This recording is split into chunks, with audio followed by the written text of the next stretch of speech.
할렐루야. 오늘도 하나님의 말씀 안에서 크나큰 은혜를 누리는 저와 여러분들이 되시기를 간절히 소망합니다. 오늘 말씀의 제목은 행복에 관하여입니다. 여러분은 행복하십니까? 네, 아멘이 적을 줄 알았습니다. 네, 갑작스럽게 질문을 드려서 많이 당황스러우시겠지만 사실 이 질문은 우리의 삶에 있어서 결코 가볍게 넘길 수 없는 아주 중요한 물음입니다. 왜냐하면 행복은 삶의 궁극적인 목표가 되고 삶의 방향과 지향점이 되기 때문이죠. 많은 사람들이 행복한 삶을 추구하며 살아갑니다. 아마 여기에 계신 여러분들 가운데에도 행복을 마다하고 굳이 불행을 택하려 하는 분들은 없을 것입니다. 그렇다면 여러분, 우리가 추구하고 있는 이 행복이란 과연 무엇일까요? 혹시 이것에 대하여 진지하게 생각해 보신 적이 있으십니까? 보통 세상 사람들이 생각하고 있는 행복은 몇 가지로 나눌 수 있습니다. 첫 번째, 남들과 비교하여 더 많은 것들을 가지고 누리는 것입니다. 무엇이라고요? 남들과 비교하여 더 많은 것들을 가지고 누리는 것. 이것이 세상 사람들이 생각하는 행복입니다. 사람들은 끊임없이 자신을 타인과 비교하는 일들을 멈추지 않습니다. 재산의 소유 정도, 연봉, 좋은 직장의 여부, 자녀의 잘됨, 심지어는 몸에 걸치고 있는 옷이나 액세서리의 아름다운 정도까지 다른 사람들과 비교하며 자신을 평가하기를 그치지 않습니다. 그리고 다른 사람들과 비교했을 때에 내가 그들보다 더 낫다라는 평가가 내려지게 되면 그 사실로 인하여 엄청나게 큰 만족감과 행복을 경험하게 됩니다. 그러나 반대로 다른 이들에 비하여 내가 조금 못 누리고 있다는 평가가 내려지게 되면 나는 불행하다라는 결론을 내리게 되죠. 여러분, 사실 다른 사람들과의 비교에서 오게 되는 이러한 행복은 결국 불행을 초래할 수밖에 없습니다. 왜냐하면 나보다 더 나은 환경에 사는 사람은 이 세상에 반드시 한 사람은 존재하기 때문이죠. 이거와 관련하여 아주 흥미로운 조사가 얼마 전에 있었습니다. 2010년도에 세계에서 가장 행복한 나라로 뽑힌 부탄은 15년이 지난 2025년 올해 실시된 조사에서 95위로 추락하여 많은 사람들에게 충격을 주었습니다. 여러분, 많은 부를 누리지는 못했지만 국민 행복지수가 가장 높았던 나라인 이 부탄이 어쩌다 이토록 급격하게 순위가 하락하게 된 것일까요? 그 이유에 대하여 전문가들은 SNS와 같은 소셜미디어가 발달하면서 다른 나라 사람들과 자신들을 비교하게 되었기 때문이라고 말합니다. 비슷한 수준의 사람들끼리 살았을 때에는 별다른 차이가 느껴지지 않았기 때문에 있는 것에 만족하며 행복한 삶을 살았지만 자신들보다 훨씬 더 잘 사는 다른 나라 사람들의 삶을 보니 자기들이 이제는 불행하다고 느끼기 시작했다는 것이죠. 여러분, 남들과의 비교에서 오는 이러한 행복은 진정한 행복이 될 수 없습니다.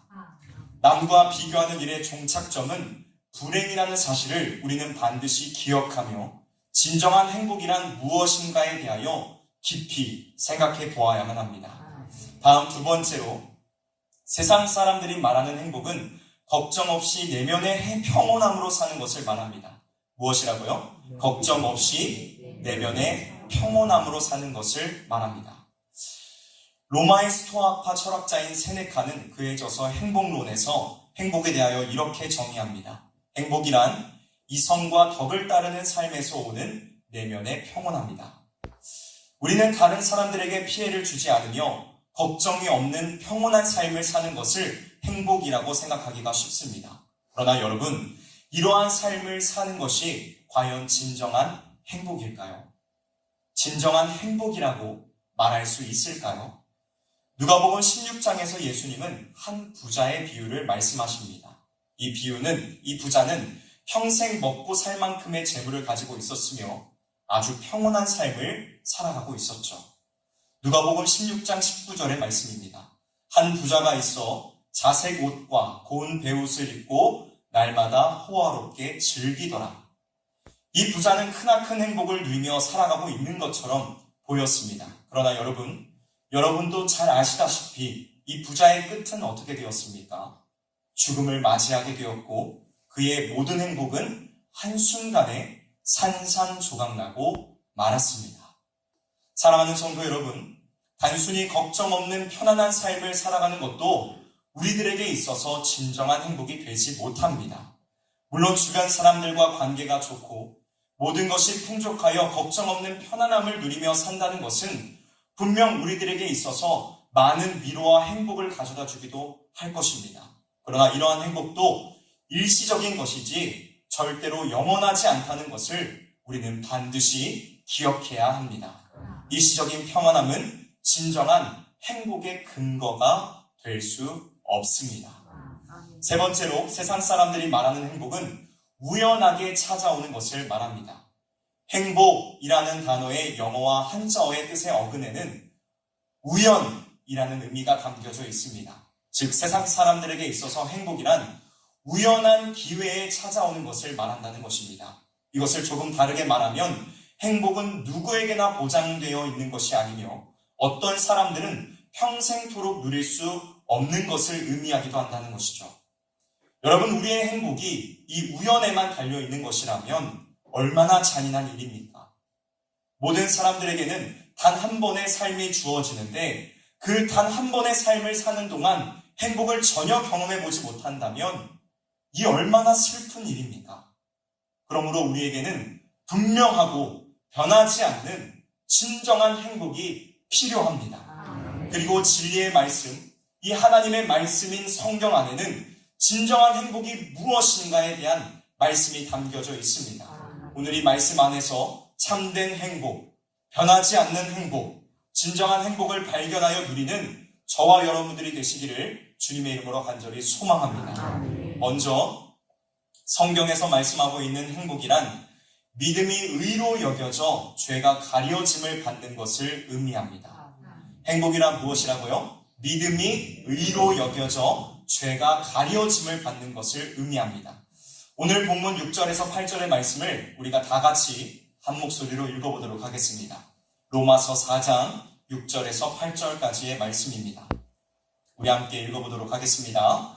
시작! 일한 것이 없이 하나님께 의로 여기심을 받는 사람의 복에 대하여 다윗이 말한 바 불법이 사함을 받고 죄가 가려짐을 받는 사람들은 복이 있고 주께서 그 죄를 인정하지 아니하실 사람은 복이 있도다 함과 같으니라. 아멘. 오늘의 이 동일한 본문을 개역 한글 성경에서는 이렇게 기록하고 있습니다. 일한 것이 없이 하나님께 의로 여기심을 받는 사람의 행복에 대하여 다윗의 말한 바 그 불법이 사하심을 받고 그 죄를 가리우심을 받는 자는 복이 있고 주께서 그 죄를 인정치 아니하실 사람은 복이 있도다 함과 같으니라. 성경은 다른 사람들보다 더 나은 삶을 살고 아무런 걱정 없이 평안한 삶을 영위하는 이들을 향해 행복한 삶이라고 말씀하고 있지 않습니다. 또 우연한 기회를 통하여 행복을 얻게 된 사람, 그 역시도 행복한 사람이라고 말씀하고 있지 않습니다. 그렇다면 여러분, 어떤 사람을 향해 행복한 사람이라고 성경은 증언하고 있습니까? 믿음이 의로 여겨져 죄가 가려짐을 받는 사람, 곧 하나님의 은혜 가운데에 의인이라 인정받는 사람을 향해 행복한 자다라고 말씀하고 있습니다. 그러면 여러분, 도대체 이 의인은 누구입니까? 과연 어떤 사람을 의인이라고 말할 수 있습니까? 선행이나 공로를 통하여 업적과 의를 이룬 사람을 의인이라고 말할 수 있습니까? 아닙니다. 성경에서 말씀하고 있는 의인이란 경건하지도 않는 자들을 의롭다고 인정해 주시는 그분을 믿는 이들, 곧 예수 그리스도를 믿는 자들이 의인이다 라고 말씀하고 있습니다. 믿으십니까? 그리고 하나님께서는 이들의 허물을 사하시고 이들의 죄를 가리우신다 라고 기록하고 있습니다. 여러분, 우리는 본질상 진노의 자녀, 명백한 죄인으로서 우리의 조상 아담이 지은 죄와 삶 속에서 짓게 되는 온갖 추악한 죄악들로 인하여 하나님의 진노와 영원한 형벌을 받아 마땅한 존재들이었지만 예수 그리스도의 십자가의 사랑, 그 보혈의 공로를 통하여 죄 사함을 얻게 되었고 구원을 얻게 되었습니다. 성도 여러분, 우리의 구원은 결코 우리의 노력과 열심으로 얻어낸 것이 아닙니다. 예수를 잘 믿을 것을 하나님께서 미리 아시고 구원하신 것이 아닙니다. 구원의 영광조차 바랄 수 없는 자들에게 말로 형언할 수 없는 은혜를 베풀어 주셨고, 예수 그리스도께서 이루신 십자가의 구속과 부활의 승리를 통하여 믿음으로 하나님의 자녀가 되게 하셔서 모든 좋은 복과 은혜를 누릴 수 있게 하셨습니다. 여러분, 우리에게 있어서 이보다 더 큰 행복이 어디에 있습니까? 이보다 더 큰 기쁨이 어디에 있습니까? 주 안에서 사랑하는 성실의 성도 여러분, 우리의 진정한 행복은 구원받았다는 이 놀라운 사실 안에 있음을 믿으시기 바랍니다. 죄인으로서 영원한 진노와 형벌을 받아야 할 우리를 의인과 하나님의 자녀가 되게 하셔서 죄와 사망의 권세에서 구원하셨다는 이 놀라운 사실 안에서 진정한 행복을 누리실 수 있기를 간절히 소망합니다. 신명기 33장 29절에는 이러한 말씀이 있습니다. 이스라엘이여, 너는 행복한 사람이로다. 여호와의 구원을 너같이 얻은 백성이 누구냐? 이 말씀을 빌어 저는 여러분들에게 이렇게 선포합니다.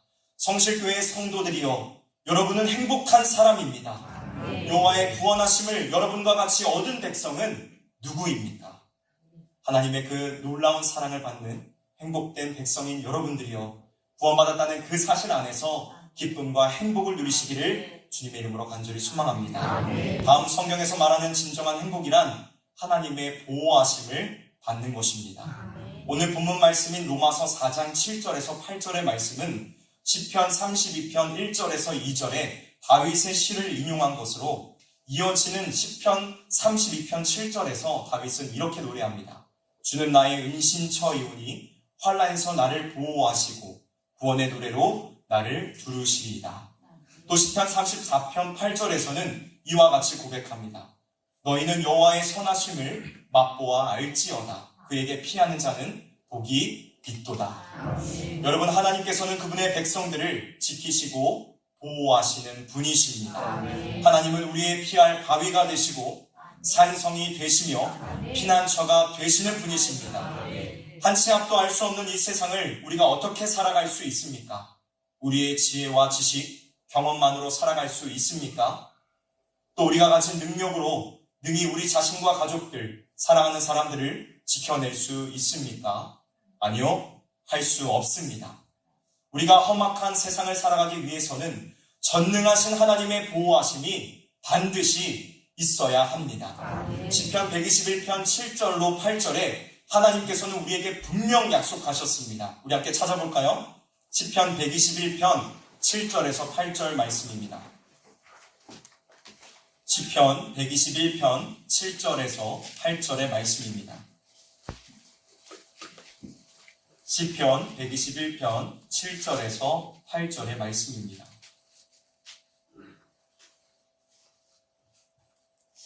찾으셨으면 우리 다 같이 한 목소리로 읽도록 하겠습니다. 시작! 여호와께서 너를 모든 환난에서 보호하시며 또 내 영혼을 보호하시리로다.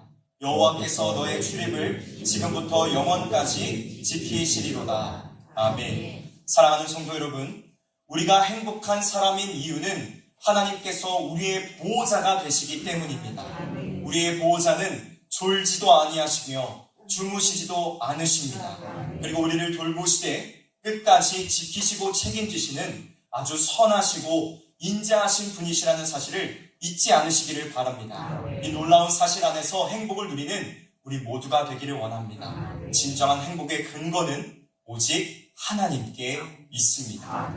마지막으로 성경에서 말하는 진정한 행복이란 세상에서 부르심을 받아 하나의 교회로 주의 일을 감당하는 것입니다. 진정한 행복이란 무엇이라고요? 세상에서 부르심을 받아 하나의 교회로 주의 일을 감당하는 것입니다. 여러분, 우리는 세상에서 부르심을 받아 한 교회, 한 공동체를 이루게 되었습니다. 예수 그리스도 안에서 하나의 지체가 되었죠. 서로 다른 배경과 삶, 생각과 경험을 가지고 살아왔지만 성령 안에서 한 형제, 한 자매가 되어 서로 기도해주고 사랑을 누리며 연합의 기쁨을 경험하게 되었습니다. 이것이 우리들에게 있어서 얼마나 큰 행복이요 기쁨인지 모릅니다.